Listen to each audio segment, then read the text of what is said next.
नमस्कार, बोल्दैछु नवीन सापकोटा। आज कक्षा 12 को ऐच्छिक नेपाली अन्तर्गत कविता खण्डको चौथो कविता कवयित्री शारदा शर्माको अहिल्या कवितासँग सम्बन्धित सामग्रीहरू लिएर उपस्थित भएको छु। यस सामग्रीभित्र कवयित्री शारदा शर्माको परिचय र प्रवृत्ति, अहिल्या कविताका तत्त्वहरू, आस्वाद्य विषय, मूलभाव, केन्द्रीय कथ्य, विचार, रस र अलङ्कार, उद्देश्य, भाषा शैली, शिल्प, लय, विधान र संरचना, शीर्षक, सार्थकता आदिको आधारमा गरिएको विश्लेषणसँग सम्बन्धित सामग्रीहरू समेटिएको छ। पक्कै पनि यस सामग्रीले यहाँहरूको अध्ययन अध्यापनमा सकारात्मक सहयोग पुग्नेछ भन्ने आशा लिएको छु।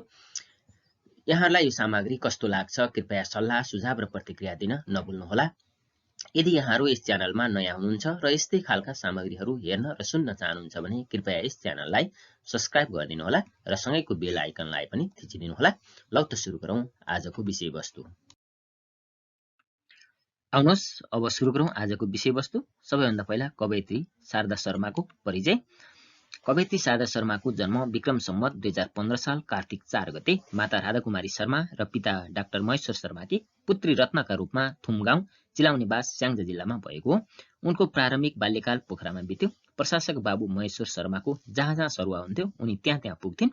उनले नुवाकोट, स्याङ्जा, कास्की र काठमाडौँमा बाल्यकाल बिताइन्। शारदा शर्माले 13 वर्षको उमेरमा कान्ति ईश्वरी राज्यलक्ष्मी हाई स्कुलबाट एसएलसी उत्तीर्ण गरिन्। उनले विज्ञान विषय अन्तर्गत प्राणीशास्त्रमा स्नातक र नेपाली भाषा र साहित्यमा स्नातकोत्तर अध्ययन गरेकी छन्।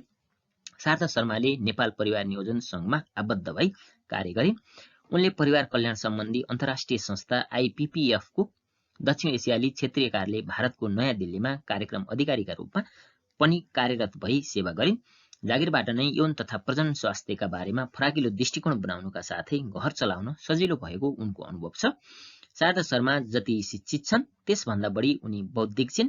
शारदा शर्माले 8 वर्षको उमेरदेखि लेख्न थालिन्। उनी सानैदेखि संवेदनशील, भावुक र बौद्धिक थिइन्। कवयित्रीका रूपमा प्रसिद्धि बटुल्ने शारदा शर्मा गीत पनि त्यत्तिकै ज्वलन्त लेख्छिन्।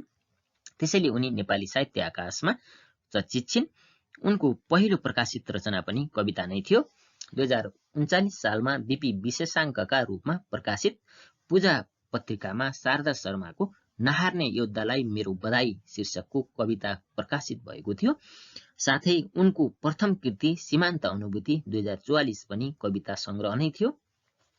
कविताबाट साहित्यिक यात्राको थालनी गर्ने शारदा शर्माका सीमान्त अनुभूति 2044, युद्धोपरान्त 2049, स्वर्ण सूत्र 2052, यात्रामा 2072, कविता सङ्ग्रहहरू आस्थाको भग्नावशेष 2048 र अग्नि स्पर्श 2063, कथा सङ्ग्रहहरू भुइँ फुलको देश 2068, निबन्ध सङ्ग्रह ताप 2069 तथा कम्प 2073, उपन्यास र विश्वेश्वर प्रसाद कोइरालाका उपन्यासमा नारी पात्रहरू 2053 समालोचना प्रकाशित छन्।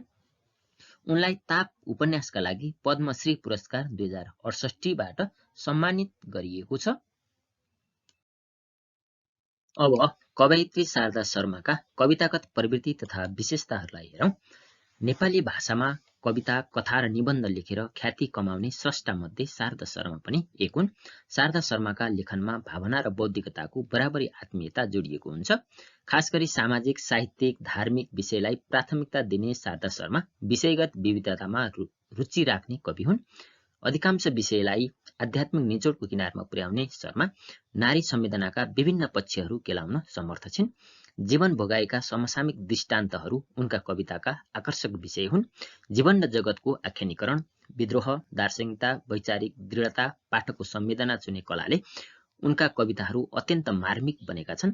शर्माका कविताले समसामयिक भावनालाई अभिव्यक्त गरेका छन्। उनका सबै कवितामा नारी अस्मिता, मानव मूल्य आदिको प्रस्तुति पाइन्छ। नारी अस्मिता, मानवता, मौलिकता, सांस्कृतिक जगेर्ना, प्रकृति प्रेम आदि शर्माका कवितात्मक प्रवृत्ति हुन्। प्रकृति चित्रण र मानवीय संवेदना र संवेगहरूको स्वतन्त्र र स्वच्छन्द रूपमा व्यक्त गरिने प्रवृत्ति उनमा पाइन्छ। उनका रचनामा मानवताको सन्देश पाइन्छ। मानिसको जीवन विसङ्गति नै विसङ्गतिले भरिपूर्ण छ, तर पनि मानिस अस्तित्वका लागि बाँच्न विवश छ भन्ने अस्तित्ववादी चिन्तन उनका कवितामा पाइन्छ। नारीको वास्तविक पहिचान र अस्तित्वका लागि कलम चलाउने शर्माका कवितामा नारीवादी स्वर पाइन्छ।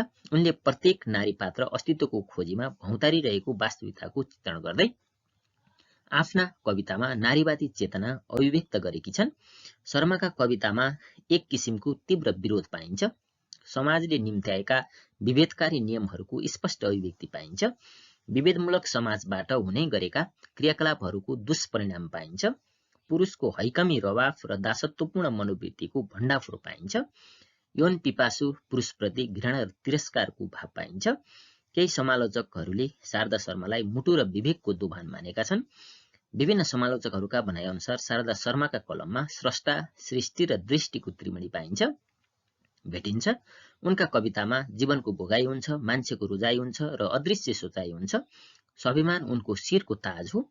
संकोचीपन शारदा शर्माको जीवनसँगै टाँसिएको मौलिक गुण हो। त्यसैले शारदा शर्मा जति बौद्धिक छिन् त्यति नै अन्तर्मुखी छिन्। उनका जीवनका यिनै आधारशिलाबाट उनले राम्रा शब्द कुद्न सकेकी हुन्। उनका सृजनाका प्रत्येक शब्दमा बिम्ब लसिएको हुन्छ। उनी जसरी कथामा आफ्नो शिखर भावना प्रस्तुत गर्छिन् त्यसै गरी कवितामा पनि जीवनको मोह अर्पित गरिरहन्छन्। उनका कविताका दुखात्मक तथा निराशाका अभिव्यक्तिहरू जति जीवन्त छन् त्यहाँ त्यति नै आशाका ज्योतिहरू चम्किरहने गर्छन्। नेपाली साहित्यमा आफ्नो शब्द रचनाले उनी नेपाली पाखा, बेसी र तराईका फाँटहरूमा चिनिएकी छिन्। उनी उत्कृष्ट बौद्धिकताका कुरा लेख्छिन्, लुकेका कुरा लेख्छिन्, देखेका कुरा लेख्छिन्, भावनाका कुरा लेख्छिन्, खुसी लेख्छिन् र चोट लेख्छिन्, अथवा उनी जे देख्छिन् त्यो लेख्छिन्। उनको लेखनको आफ्नो विशिष्ट शैली छ। छोटकरीमा भन्ने हो भने शारदा शर्मा नेपाली साहित्यकी एउटी सशक्त सम्भाग हुन्, सिर्जनाकी मुहान हुन् र साहित्यिक धाराकी प्रवाह हुन्। समग्रमा कवयित्री शारदा शर्माका कवितागत प्रवृत्तिहरूलाई बुँदागत रूपमा निम्न अनुसार उल्लेख गर्न सकिन्छ। 1. आधुनिक नेपाली कविताको समसामयिक धाराकी कवि। 2. सशक्त नारी हस्ताक्षर। 3. विषयवस्तुगत विविधता। 4. कवितामा वैचारिक र दार्शनिक चेत। 5. वर्तमानको जीवन भोगाइका कवितात्मक अभिव्यक्ति। 6. सामाजिक विकृति र विसङ्गतिको चित्रण। 7. नारी अस्मिताको खोज र नारी अधिकारको स्वर। 8. पौराणिक वा मिथकीय सन्दर्भहरूको उपयोग गर्नु।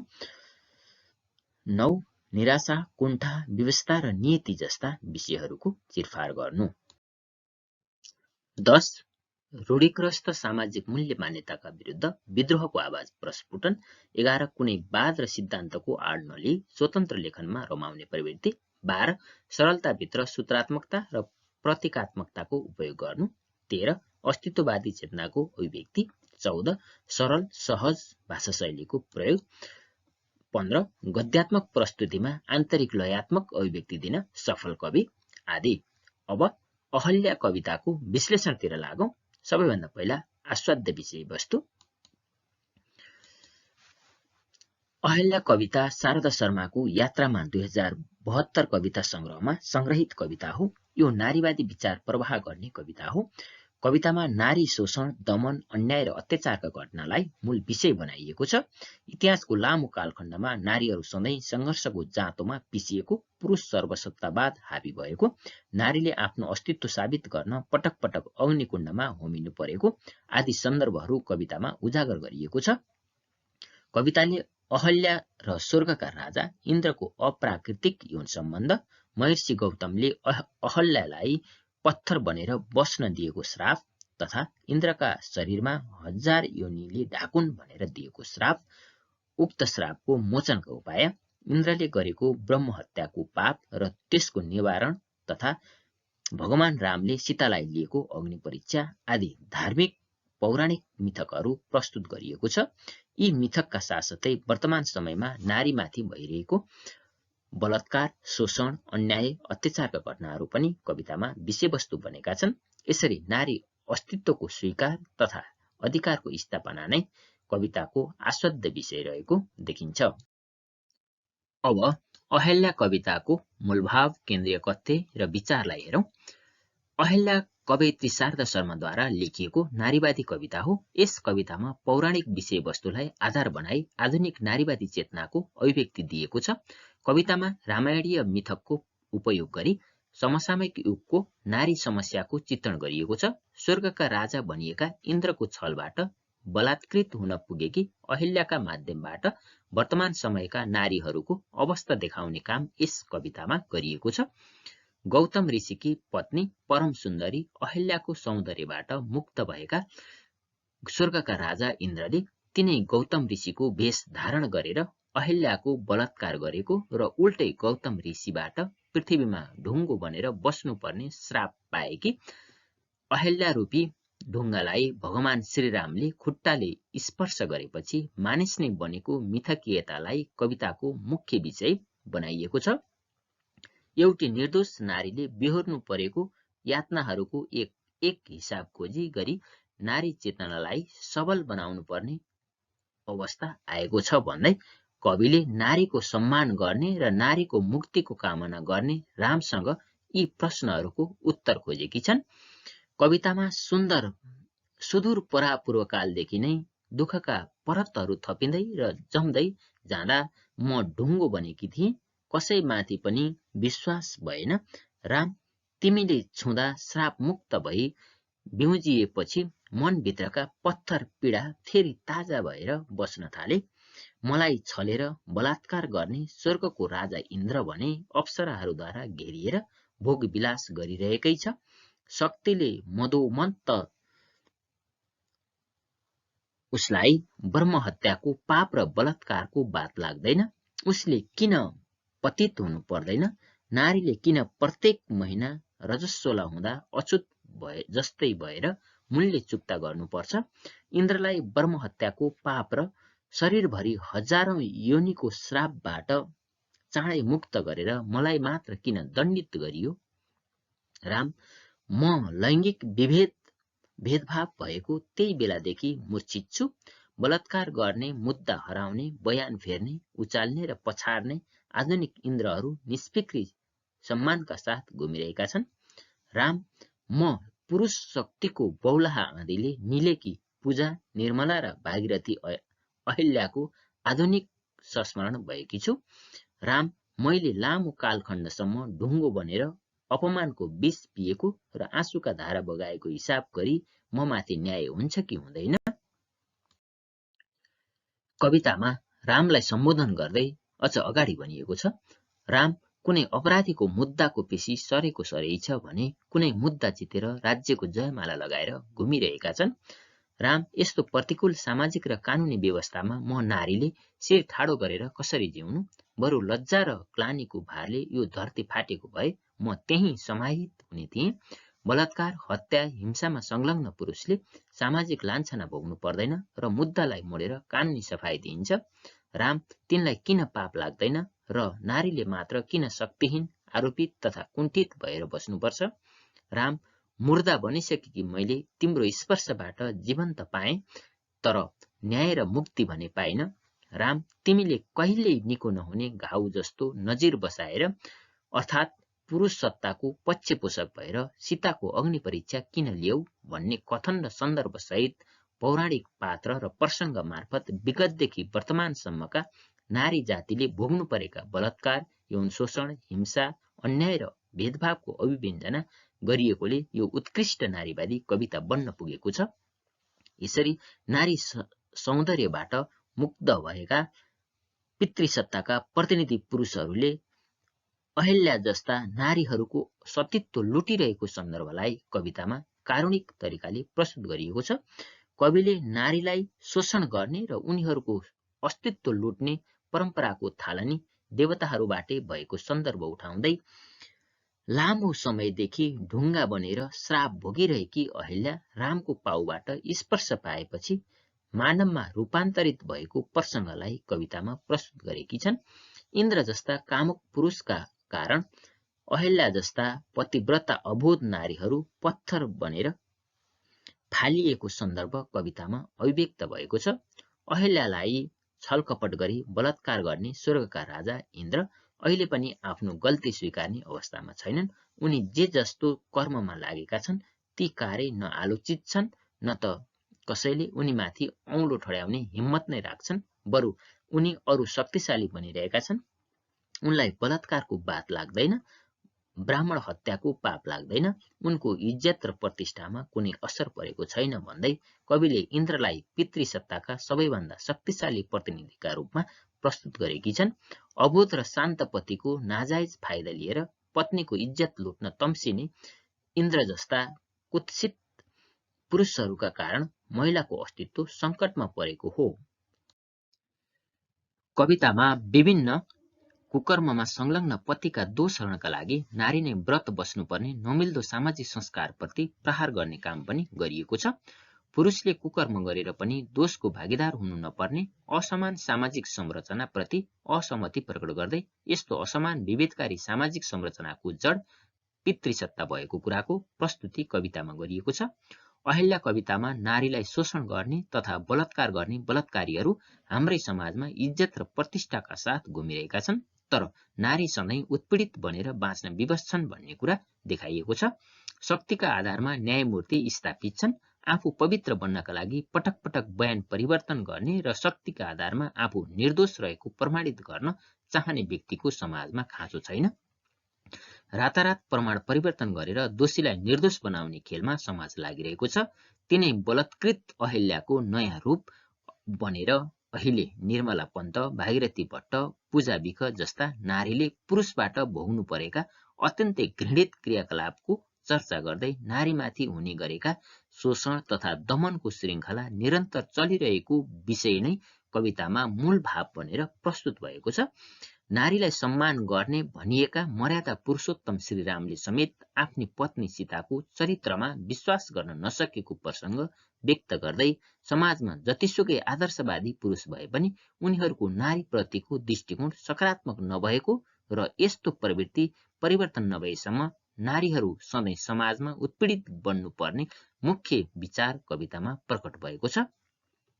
समग्रमा नारीमाथि हुँदै आएका लैङ्गिक विभेद, शोषण, उत्पीडन र अत्याचारको विरोध गर्नु, नारी मुक्ति, नारी स्वतन्त्रता, नारी हक र नारी अस्तित्व कायम हुनुपर्छ भन्ने विचार नै यस कविताको मूल भाव हो। अब लय विधान र संरचनालाई हेरौं। शारदा शर्माद्वारा लेखिएको अहिल्या मुक्त लयमा लेखिएको सशक्त कविता हो। 8 अनुच्छेद र लामा छोटा गरी जम्मा 85 पंक्तिमा संरचित यस कवितामा नारीवादी विद्रोही चेतनाको अभिव्यक्ति पाइन्छ। सबैभन्दा छोटो पंक्तिका रूपमा राम आएको छ भने भरोसा मरिसकेको थियो सबैमाथि तथा तिनको ब्रह्म हत्या दोषको एउटा अंश भन्ने पंक्ति मध्यम पंक्तिका रूपमा आएका छन्। त्यस्तै सहस्र योनिको श्रापदेखि जब सहजै मुक्त गरिए तिनी तथा ढुङ्गा बनेर म अचेत सुतेको यो विकराल कालखण्ड भन्ने पंक्ति सबैभन्दा विस्तारित रहेको छ। नारीका परिवर्तन र स्वतन्त्रताको चाहना पुरुषवादी कामुक र हिंस्रक प्रवृत्तिले सिर्जना गरेका त्रासदीलाई यस कवितामा अन्त्यानुप्रासयुक्त पद पदावलीमा प्रस्तुत गरिएको छ। यसमा 1 देखि 11 शब्दसम्मका पंक्ति र 3 देखि 29 पंक्ति तथा अनुच्छेद पुञ्ज अनुसार लय सिर्जना गर्नुपर्ने हुन्छ। पद पदावलीलाई आरोह र अवरोहको आन्तरिक लयमा ठाउँ ठाउँमा विश्राम लिँदै संयोजन गरिएकोले यस कवितामा लयगत श्रुति माधुर्य पाइन्छ भने भाषा प्रतीकात्मक र लालित्यमय देखिन्छ। विषयवस्तु र भाव सुहाउँदा कसिला तथा रसिला शब्दहरूको साथ र चयनले कविता रागात्मक, लयात्मक र काव्यात्मक बनेको छ। समग्रमा मुक्त लयमा लेखिएको यो कविता लय विधानका दृष्टिले अन्तर्लयात्मक देखिन्छ। अब उद्देश्यलाई हेरौं। समाजमा विद्यमान रहेको लैङ्गिक असमानता र नारी जातिका शोषित, पीडित र उपेक्षित अवस्था दर्शाई नारी पक्षधरता प्रकट गर्नु यस कविताको उद्देश्य देखिन्छ। नारी जातिका व्यथा, पीडा, दर्दनाक अवस्था र स्थितिको सत्य तथ्यपरक चित्रण गर्नु पनि यस कविताको उद्देश्य देखिन्छ। पौराणिक कालमा पनि नारी जातिले लैङ्गिक विभेद सहनु परेको थियो भने आधुनिक समयमा पनि त्यसकै शिकार बन्नु परिरहेको छ। मर्यादा पुरुषोत्तम श्रीराम समेत एकातिर अहिल्यालाई स्पर्श गरी श्राप मुक्त गर्छन् भने अर्कोतिर आफ्नी पत्नी सीताको अग्नि परीक्षा गर्ने द्वैत चरित्र प्रदर्शन गरी पुरुष सत्ताको संरक्षण पनि गर्दछन्। नारीमाथि बलात्कार र अत्याचार गर्ने पुरुषको इज्जत पनि नगएको र अभिमान पनि कम नभएको तर बलात्कृत भएकी नारीले अपमानित र तिरस्कृत भएर दुःखदायी जीवन बिताउनु परेको वास्तविकता कवितामा प्रस्तुत भएको छ। नारी जातिले पनि पुरुष सरह सम्मानित र मर्यादित जीवन जिउन पाउनुपर्छ भन्ने सन्देश यस कवितामा प्रस्तुत भएको देखिन्छ। यस कविताको मूल उद्देश्य निर्दोष नारीहरूमाथि परापूर्वकालदेखि आजसम्म हुँदै आएका र भइरहेका अन्याय, अत्याचार, थिचोमिचो, बलात्कार, तिरस्कार, हत्या, हिंसा जस्ता जघन्य अपराधबारे पाठकलाई सचेत गराउँदै अपराधीहरू कानूनी सजाय पाउनुको सट्टा छाडा छोडिएका साँडे झैं सडकमा डुक्रिँदै हिँडिरहेको यथास्थितिप्रति विरोध र विद्रोह प्रस्तुत गर्नु देखिन्छ। हिंस्रक र बलात्कारी पुरुषहरूलाई सजाय दिनुको सट्टा उन्मुक्ति दिने प्रयास हुने गरेको यथार्थ बुझाउनु र अब यस्तो हुनु हुँदैन त्यसका निम्ति नारी स्वयं न्यायप्रेमी पुरुष र समाज र देश सबै इमान्दारी साथ लाग्नुपर्ने सन्देश दिनु पनि यस कविताको उद्देश्य देखिन्छ। हिजोका ऋषि पत्नीहरू देवताहरूबाट लुटिन्थे। आजका निर्मला पन्त, भागीरथी भट्ट, पूजा विक जस्ता निर्दोष अबलाहरू पनि त्यसरी नै अमानवीय र बर्बरतापूर्ण तरिकाले लुटिँदैछन्। यो आजको न्याय प्रणालीको ठूलो असफलता हो। यस्तो स्थिति सधैँ रहनु हुँदैन भन्दै यसका विरुद्ध विद्रोह र क्रान्ति गर्न आह्वान गर्नुपर्ने यस कविताको उद्देश्य हो। नारी हक, नारी स्वतन्त्रता, नारी अस्तित्व र नारीको न्यायका पक्षमा आवाज बुलन्द पार्नु नै यस कविताको केन्द्रीय उद्देश्य देखिन्छ। समग्रमा नारीले भोग्न बाध्य पीडा र यातनालाई स्पष्टसँग दर्शाउनु, देशमा दण्डहीनता बढिरहेको छ भन्ने कुरा देखाउनु, नेपालमा चुस्त दुरुस्त न्याय प्रणालीको अभाव रहेको देखाउनु, नारीमाथि हुने सबै प्रकारका दमन शोषण हटाउनु पर्छ भन्नु, अहिल्याको व्यवस्थासँग नेपाली नारीको स्थिति तुलना गर्नु जस्ता उद्देश्यहरू कविताले राखेको पाइन्छ। अब रस र अलङ्कारलाई हेरौं। शारदा शर्माद्वारा लेखिएको अहिल्या नारीवादी चेतनायुक्त गद्य कविता हो। यस कवितामा मिथकीय प्रयोग भएको छ। शोषण, दमन, अन्याय, अत्याचार तथा बलात्कार सहेर आफ्नो प्रतिष्ठा गुमाउन विवश प्राचीनदेखि वर्तमान समयसम्मका नारीहरूका अवस्थाको अभिव्यक्ति पाइने भएकोले यस कवितामा शोक भाव करुण रसका रूपमा उपस्थित भएको छ। इन्द्रको छलको कारण अहिल्याले पत्थर बन्नु परेको, इन्द्रले गरेको ब्रह्महत्याको पापलाई महिलाहरूले रजस्वलाका रूपमा स्वीकार्नु परेको, रामले सीतालाई अग्नि परीक्षामा होमिन लगाएको आदि पौराणिक मिथक तथा वर्तमान समयका पूजा, निर्मला, भागीरथी जस्ता अबोध बालिकाहरू बलात्कार र हत्याको चपेटामा परिरहेको यथार्थ वर्णनबाट पाठकमा करुणाको भाव जागृत भएको छ। नारीको वेदना पाइने भएकोले यस कवितामा शोक स्थायी भाव हुने करुण रस अभिव्यक्ति भएको छ। नारीले युगौंदेखि पुरुषको बलमिचाइ, हिंसा, बलात्कार, थिचोमिचो र अत्याचार सहँदै आउनु परेको, पुरुषवादी चिन्तन हावी भएको, सत्ता र शक्तिको आडमा न्याय मारिएको, न्याय निरूपणमा ढिलाइ भएको र महिला हक अधिकार कुण्ठित गरी उनीहरूलाई उपभोग्य वस्तुका रूपमा मात्र लिएको सन्दर्भको प्रस्तुतिबाट क्रोधको भाव पैदा भएको छ। क्रोध र रौद्र भाव व्यञ्जित भएकोले रौद्र रस पनि यस कवितामा प्रयोग गरिएको छ। त्यस्तै यस कवितामा अर्थालङ्कारको समुचित प्रयोग गरिएको छ। यस कवितामा नारीलाई चट्टानमा आरोप गरिएकोले रूपक अलङ्कारको प्रयोग पाइन्छ। त्यस्तै नजिरलाई घाउसँग तुलना गरिएको छ। नजिर उपमेय, घाउ उपमान जस्तो वाचक शब्द र सधैँभरि दुखी रहने अवस्था साधारण धर्मको समुचित प्रयोग गरी उपमा अलङ्कारको कुशल नमुना कवितामा प्रस्तुत गरिएको छ। हिन्दू धर्ममा आदर्श, सर्वश्रेष्ठ र पूज्य मानिएका देवादिदेव इन्द्र र आदर्शवादी रामलाई सम्पूर्ण शोषक चरित्रका पुरुषको संज्ञा दिइएको प्रसङ्गमा रूपक अलङ्कारको प्रयोग भएको पाइन्छ। अहिल्या पत्थर बनेको सन्दर्भमा पत्थरलाई अज्ञानता र चेतना शून्य तथा इन्द्रको शरीरमा उत्पन्न भएका हजारौं योनिलाई पुरुष कामुकताको प्रतीकका रूपमा प्रयोग गरिएको छ। बलात्कार गर्ने, बयान फेर्ने, मुद्दा हराउने, निर्भयताका साथ घुम्ने, थचार्ने, उफार्ने, तमसा हेर्ने आदि कार्यहरू पुरुष सर्वसत्तावाद र अहमको प्रतीक बनेर आएका छन्। यसरी यस कवितामा दृष्टान्त, रूपक, उपमा, उत्प्रेक्ष जस्ता बहुअलङ्कारको संयोजन भएकोले कविता आलङ्कारिक र सौन्दर्यात्मक बनेको छ। अब भाषा शैली शिल्पलाई हेरौं। अहल्या कविता गद्य कवितामा लेखिएको कविता हो। यस कवितामा सरल तथा सहज भाषा शैलीको उपयोग गरिएको छ। यस कवितामा अहल्या, राम, इन्द्र जस्ता पौराणिक पात्रहरूको संयोजन गरी भावलाई सघन तुल्याइएको छ। पौराणिक पात्र अहल्याले एकलापीय रूपमा रामलाई विभिन्न सन्दर्भमा सम्बोधन गरी आफ्ना पीर व्यथा सुनाउँदा कविताको शैली सम्बोधनात्मक बनेको छ। राममाथिका शङ्का, भरोसा, गुनासा, जिज्ञासा प्रस्तुत गर्ने सन्दर्भमा प्रयोग गरिएका विस्मयादिबोधक र प्रश्नवाचक चिन्हले कविताको शैली संशयात्मक र प्रश्नात्मक बनाएको छ। विषय अनुकूल पौराणिक तथा सामाजिक सादृश्यहरूको प्रस्तुतिले कवितालाई आलङ्कारिक शैलीको बनाएको छ। पौराणिक मिथक र समयायोगीन जीवनबीचको तुलनाले यस कवितालाई बौद्धिक शैलीको पनि बनाएको देखिन्छ। सुदूर काल, पत्थर पीडा, शक्ति मन्दन, ब्रह्महत्या, अद्यतन, संस्करण, विषकुण्ड, हृदय वीणा आदि केही जटिल तत्सम पदावलीको प्रयोग, घाउ, कुटुरो, बात, खामिँदै, चुक्ता आदि तद्भव शब्द, तमासा, पेशी, नजिर, हिसाब आदि आगन्तुक शब्द र चक्कर, सलल जस्ता अनुकरणात्मक शब्दको प्रयोगले कविताको भाषा शैली आकर्षक बनाएको छ।